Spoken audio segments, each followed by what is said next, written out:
நீ உன் கையில அவன் பேரை எழுதுறதுக்கு முன்னாடியே உன்னோட விதியில சிவா பேரை அந்த கடவுள் எப்பவோ எழுதிட்டாரு. அதை யாராலையும் அழிக்க முடியாது. சரி, இத போட்டோ எடுக்கவா? ஏன்னா இதெல்லாம் ஒரு மெமரிஸ் தானே. ஏன் இப்படி சோகமா இருக்க? சிரிமா. அப்படிதான்.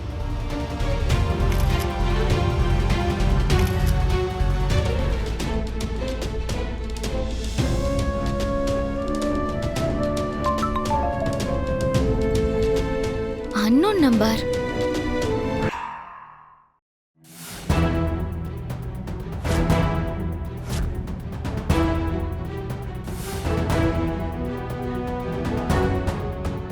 சிவா விட்ஸ் பிந்துவா? இங்க என்ன நடக்குது?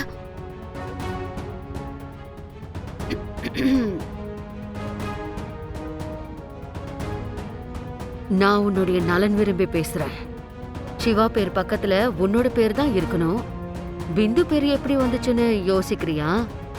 உண்மையான ட்விஸ்டே அங்கதான் இருக்கு. நீ வேணும்னா போய் சிவாவோட கைய பாரு. அங்கேயும் சிவா விட்ஸ் பிந்துன்னு தான் எழுதியிருப்பான்.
என்னோட மகளை நான் எதுக்கு திருட்டுத்தனமா ஆசீர்வாதம் பண்ணணும்? அது மட்டும் இல்லாம அவளை கல்யாண கோலத்துல பாக்குற ஆசை எனக்கு இருக்காதா என்ன? நான் கல்யாணத்துக்கு வரேன் சாரதா. இவ்வளவு நாளா என்னால உங்களுக்கு நிறைய அவமானம் நடந்திருக்கு. நான் செஞ்ச தப்பை விட அந்த தப்புனால நீங்க எல்லாரும் தலை குனிகிறது எனக்கு ரொம்ப வேதனையா இருக்கு சாரதா. நீங்க பட்ட அவமானத்துக்கெல்லாம் நான் ஒரு ஃபுல் ஸ்டாப் வைக்க போறேன் சாரதா. நான் கல்யாணத்துல இருந்தா யாரும் வாயை திறக்க மாட்டாங்க. ககனை பத்தி தான் உங்களுக்கு தெரியும்லங்க. வந்தவங்க முன்னாடி அவன் ஏதாவது உங்களை சொல்லிட்டானா என்னால தாங்க முடியாது. தயவு செஞ்சு புரிஞ்சுக்கோங்க. பேசினா பேசிட்டு போறான். அவன் என் புள்ளதானே சாரதா. அவனுக்கு அந்த உரிமை இருக்கு.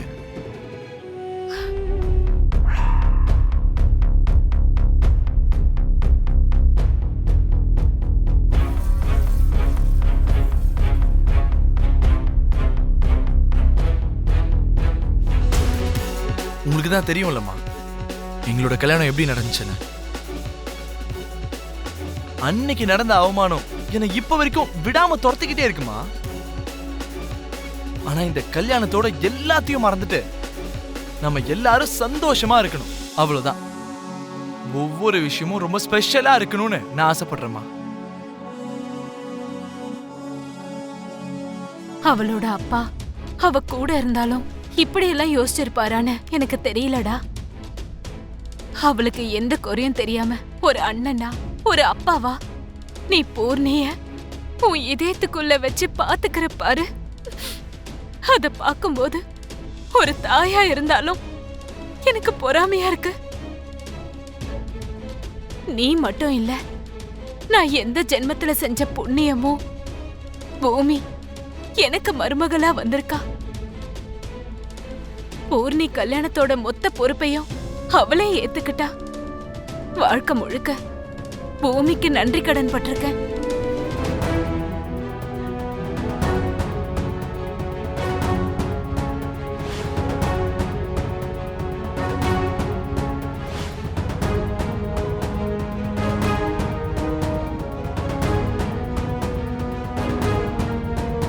ஒருத்தரோட காதலுக்காக ரெண்டு பேரோட காதலை தியாகம் பண்ண சொல்றீங்களா?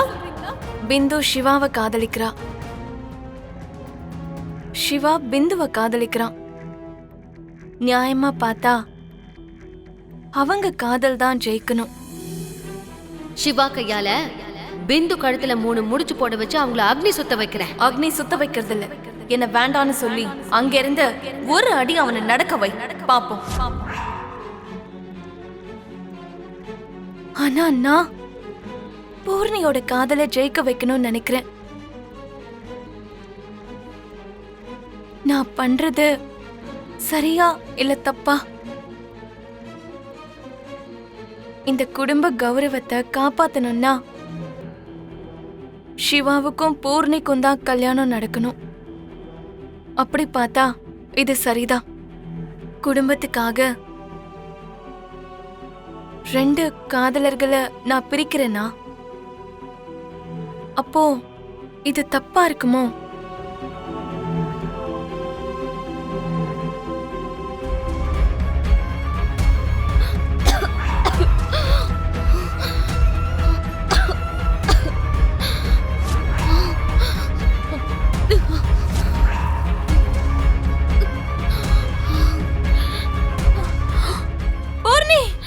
ஐயோ பூர்ணி, பூர்ணி உனக்கு என்ன ஆச்சு? பூர்ணி, பூர்ணி இங்க பாரு, என்ன ஆச்சு? பூர்ணி இங்க பாரு, ஒண்ணுதான். பூர்ணி இங்க பாரு, பூர்ணி.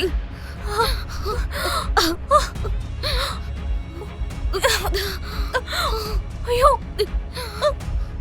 ஃபெனாயில குடிச்சிட்டியா? நீ ஏன் பூர்ணி இப்படி பண்ண? ஐயோ இன்னும் கொஞ்ச நேரத்துல உன் கல்யாணத்தை வச்சுக்கிட்டு இப்படி ஒரு காரியத்தை பண்ணிருக்கியே, நீ எதுக்காக இப்படி பண்ண பூர்ணி?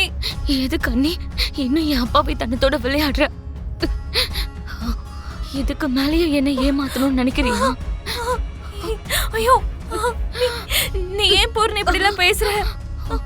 உங்க கல்யாணத்துக்காக தானே இந்த ஏற்பாடெல்லாம் பண்ணிட்டு இருக்கோம். உன் அம்மாவும் அண்ணனும் உன் கல்யாணத்தை பார்க்கணும்னு எவ்வளவு கனவு கண்டுட்டு இருக்காங்க தெரியுமா? அது எதுவுமே உண்மை இல்ல அண்ணி, அது எல்லாமே என்ன நம்ப வைக்கிறதுக்கு செஞ்ச ஏற்பாடு.